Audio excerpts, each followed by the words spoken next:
तारीख में कुछ दुश्मनियां ऐसी होती हैं जो अचानक पैदा नहीं होती, बल्कि बरसों के ताल्लुक, सियासत और बदलते हालात से जन्म लेती हैं। 15वीं सदी में दो नौजवान एक ही सल्तनत के माहौल से गुजर रहे थे। एक उस्मानी शहजादा था जिसके सामने मुस्तकबिल में एक अजीम सल्तनत की बागडोर आने वाली थी। दूसरा वालाशिया का नौजवान शहजादा था जिसे सियासी जमानत के तौर पर उस्मानी दरबार में रखा गया था।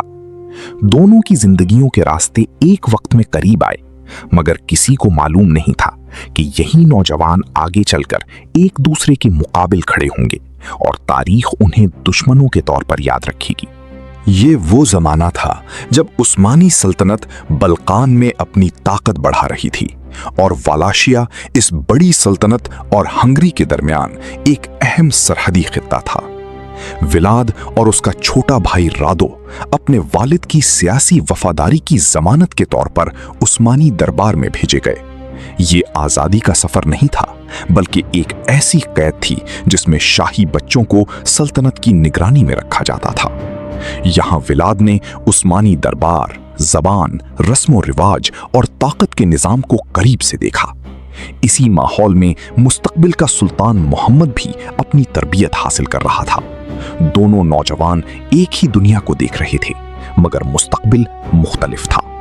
वक्त गुजरता गया और दोनों नौजवानों की जिंदगियां अलग सिमतों में बढ़ने लगीं। मोहम्मद शाही तरबियत के जरिए सल्तनत के मरकज तक पहुंच रहा था, जबकि विलाद के जहन में अपने खानदान, अपने वतन और अपनी सियासी बका के सवालात गहरे होते जा रहे थे। उस्मानी दरबार ने विलाद को ताकत के निजाम का करीब से मुशाहिदा करने का मौका दिया, लेकिन इस तजुर्बे ने उसके अंदर मुकम्मल वफादारी पैदा नहीं की। दूसरी तरफ मोहम्मद एक ऐसे हुक्मरान के तौर पर तैयार हो रहा था जो फैसले करने से नहीं घबराता था। अभी दोनों के दरमियान खुली दुश्मनी नहीं थी, लेकिन तारीख आहिस्ता आहिस्ता उन्हें मुख्तलिफ रास्तों पर ले जा रही थी। 1453 आया और मोहम्मद की जिंदगी हमेशा के लिए बदल गई। कुस्तुनतुनिया उस्मानी कब्जे में आ गया और मोहम्मद एक ऐसे फातेह के तौर पर उभरा जिसका नाम पूरे खित्ते में गूंजने लगा। दूसरी तरफ व्लाद अपनी सरजमीन में इक्तिदार के लिए जद्दोजहद कर रहा था। अब दोनों की हैसियत पहले जैसी नहीं रही थी।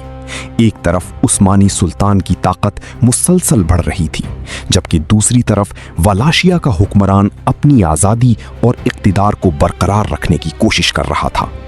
वक्त ने दोनों के दरमियान फासले बढ़ा दिए थे, लेकिन वालाशिया उस्मानियों के लिए सिर्फ एक छोटी रियासत नहीं थी, ये एक अहम सरहदी खित्ता था जहां उस्मानी सल्तनत और हंगरी की ताकतें एक दूसरे के असर व रसूख का मुकाबला कर रही थीं। वलाद से उस्मानी खिराज और वफादारी की तवक्को थी, मगर वक्त के साथ उसने उस्मानी मुतालबात मानने से इनकार की राह इख्तियार की। उसके बाद कशीदगी बढ़ती गई। वलाद ने उस्मानी इलाके के खिलाफ कार्रवाइयां शुरू की और सरहद के दोनों तरफ खतरा महसूस होने लगा। अब मामला दरबार की सियासत से निकलकर मैदान तक पहुंच चुका था।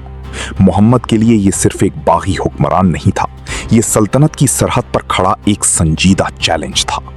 1462 के आगाज में सूरत हाल खतरनाक हद तक बढ़ गई। वलाद जानता था कि उसकी ताकत महदूद है, इसलिए उसे वक्त, जमीन और हैरत को अपने हक में इस्तेमाल करना होगा। 17 जून 1462 की रात वलाद की फौज ने उस्मानी कैंप पर अचानक रात का हमला किया। मकसद सिर्फ नुकसान पहुंचाना नहीं था। तारीखी रिवायात के मुताबिक वलाद की कोशिश सुल्तान तक पहुंचने की भी थी। अंधेरे में शोर, घोड़ों की दौड़ और मशलों की रोशनी ने उस्मानी कैंप को अफरा तफरी में बदल दिया, मगर वलाद का मंसूबा मुकम्मल कामयाबी हासिल न कर सका और मोहम्मद महफूज रहा।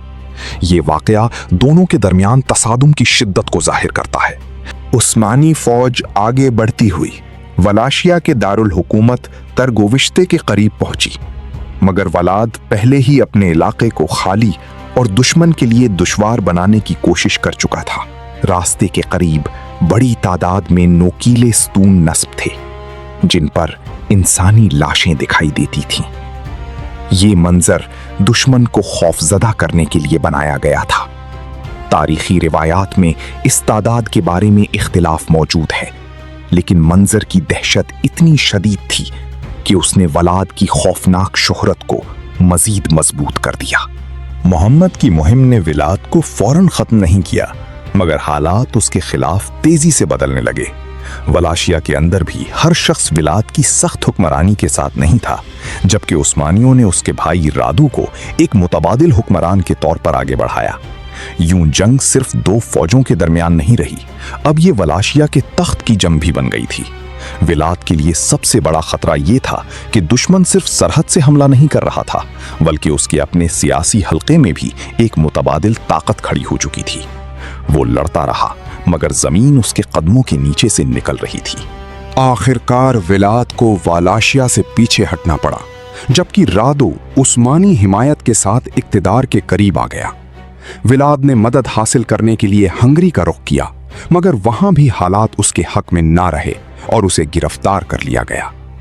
एक जमाने में उस्मानी दरबार में मौजूद वो नौजवान जिसने सल्तनत की ताकत को करीब से देखा था, अब अपनी ही सरजमीन से दूर कैद था। दूसरी तरफ मोहम्मद अपनी सल्तनत को मजीद वसी करने में मसरूफ रहा।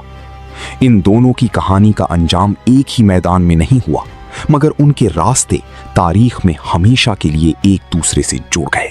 कई बरस पहले ये दोनों नौजवान एक ही उस्मानी दुनिया के करीब खड़े थे, मगर तारीख ने उन्हें बिल्कुल मुख्तलिफ किरदार दे दिए।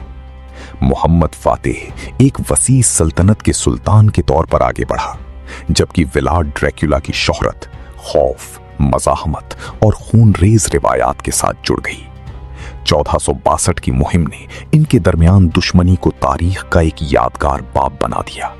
लेकिन इस कहानी की असल ताकत सिर्फ जंग में नहीं, असल हैरत यह है कि एक ही दौर, एक ही सियासी दुनिया और एक दूसरे से जुड़े इब्तिदाई हालात ने दो मुख्तलिफ रास्ते पैदा किए। एक रास्ता सल्तनत की तरफ गया, दूसरा मज़ाहमत की तरफ, और दोनों हमेशा के लिए तारीख में आमने सामने रह गए।